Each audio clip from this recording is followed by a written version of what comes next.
Assalomu alaykum hammaga, yana bir bor kanalga xush kelibsiz. Videoni boshlashdan oldin kanalimizga obuna bo'lib, video ostiga like bosish esingizdan chiqmasin.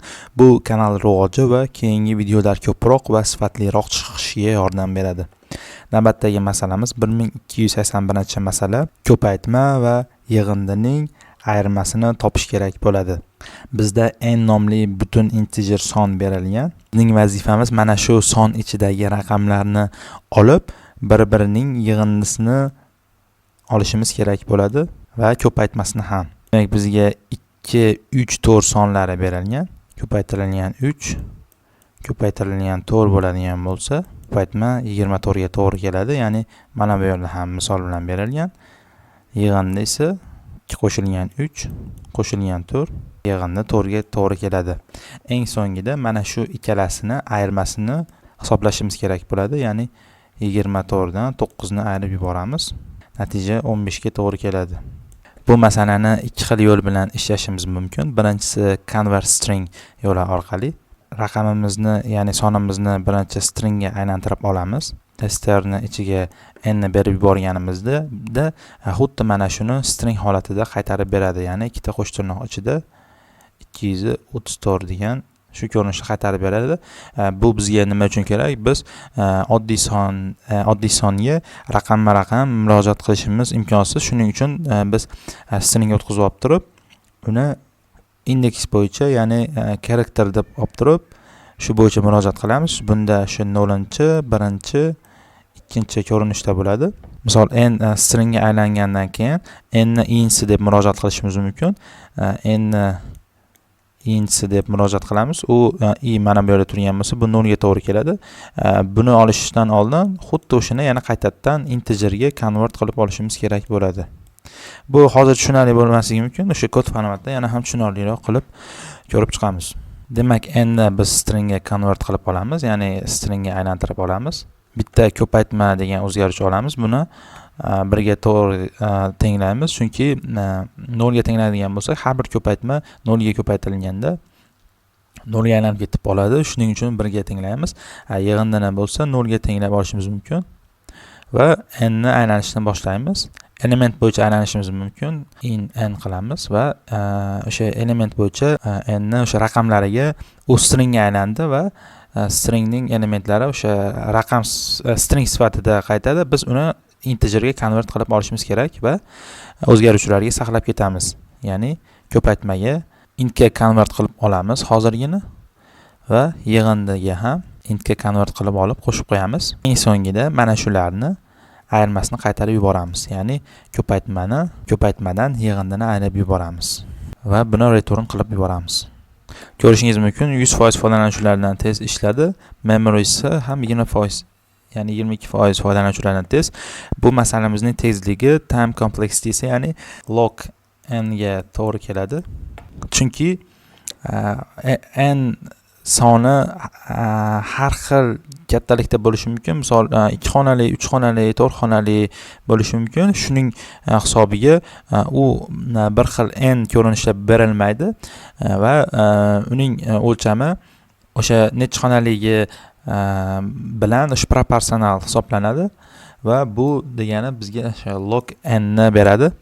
Space ham xuddi shunday. O'sha necha o'lchamli bo'ladigan bo'lsa, xuddi o'shani string ko'rinishiga o'tkazadigan bo'lsak, bu ham o'sha space da big O da log n ni beradi bizga. Necha xonali bo'ladigan bo'lsa, shunga qarab qancha joy egallashi ham o'zgaradi. Endi xuddi shu masalani boshqacha uslub bilan ishlaymiz. Space da anchagina yutuqqa erishishimiz mumkin. Bunda time shundayligicha qoladi. Demak, bunda ham xuddi shunday yig'inda ochib olamiz bitta. Bu 0 ga teng bo'ladi va bitta ko'paytma o'zgaruvchisi bu ham 1 ga teng bo'ladi. Bunda qanday bo'ladi? Misol uchun bizda n soni 234 ga teng bo'ladigan bo'lsa, biz buni stringga aylantirib turib, birma-bir yana qaytadan integerga aylantirib chiqdik. Bu shuning hisobiga biz space da trade off qildik. Hozirgi ishlaydigan uslubimizda mana shunga yechim berishimiz mumkin. Bunda qanday bo'ladi? Mana shu raqamni, ya'ni mana shu sonni o'zini raqamma-raqam bo'lib turib murojaat qilishimiz mumkin. Bu qanday bo'ladi? N ni qolliqli 10 ga bo'lganimizda bu bizga oxirgi sonni beradi. Bu degani 4 ni beradi. Shuning hisobiga biz mana shu 4 ni yig'indiga yoki ko'paytmaga qo'shib ketishimiz mumkin bo'ladi. Keyin buni olib tashlashimiz uchun shu 4 ni o'zgaruvchilarga saqlab olib bo'ldik. Keyin esa o'sha oddiy matematik qoida orqali n 10 ga bo'ladigan bo'lsak, mana shu 4 yo'q bo'lib ketadi. Keyingi xuddi shu ishni 3 bilan bajarishimizga mumkin bo'ladi. Hozirgi 10 ga bo'lganimizda 23 bo'lib qoldi. 23 ni ham qolliqli bo'ladigan bo'lsak, bu bizga 3 ni beradi. 3 ni ham mana shu o'zgaruvchilarimizga saqlab olishimiz mumkin. Kod formati ham juda oddiy, deyarli oldingisi bilan bir xil. Biz bitta ko'paytma ochib olamiz. Bu 1 ga teng bo'ladi, yig'indi esa 0 ga teng bo'ladi. Biz raqamni har bir aylanganimizga 10 ga bo'lib, qolliqlisini olib turib, yana 10 ga bo'lib yuborishimiz uchun while loop bizga yordam beradi. While deb yozamiz va agarda n 0 dan katta bo'ladigan bo'lsa, ya'ni u deyarli yo'q bo'lib ketmagungacha aylanishda davom etamiz va raqamlarni shu eng o'ng tomondan birma-bir murojaat qilishimiz mumkin bo'ladi. Ko'paytmaga n ni qolliqli 10 ga bo'lganda. Bu bizga o'sha 4 ni olib kelib beradi. 234 dagi shu eng oxirdagi 4 ni. Keyingisida bo'lsa 3 ni olib kelib beradi. Biz 4 ni olganimizdan keyin yig'indiga ham saqlab qo'yishimiz kerak. N ni qolliqli 10 ga bo'lganini. Endi esa o'sha 4 ni olib tashlashimiz uchun n ni ga bo'lib yuboramiz va 4 yo'q bo'lib ketadi. Keyingi xuddi shu amal 3 bilan sodir bo'ladi, ya'ni ko'paytmaga o'sha 3 ni qo'shib ko'paytirib olamiz va yig'indiga ham 3 ni olamiz va 3 ni ham olib tashlashimiz uchun o'sha n bo'luv teng 10 qilganimizda eng oxirgisi 2 ga kelib to'xtaydi. Eng so'ngida funksiyadan ko'paytma va yig'indining ayirmasini qaytarib yuboramiz. Bu uslubimizda space da anchagina yutuqqa erishdik. Time bo'lsa log n ligicha qoldi. Space bo'lsa o1 ga to'g'ri keldi.